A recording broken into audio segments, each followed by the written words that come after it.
I don't know how many people heard about this, but this really gets my blood going and gets me real angry.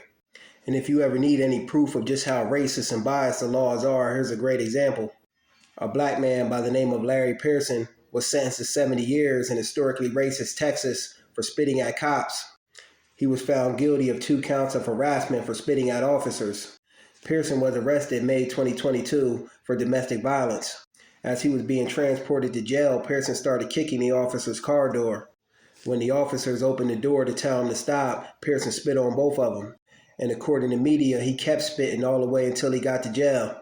They also say he had prior convictions for aggravated robbery and a history of family violence. The minimum he could have got was 25 years. But to my understanding, prosecutors asked for additional time. That's how he ended up getting the 70 years. They asked to make an example out of him, a corrupt and wicked system. Shit, they go back and try to dig up everything about your past history to me.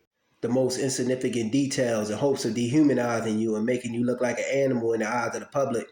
Oh, he stole a pack of gum when he was 12. They always want to make an example out of black people.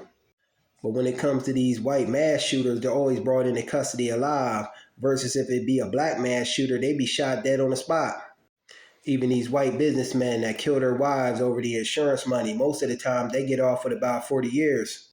And this brother got this amount of time for just spitting at a cop. Crazy.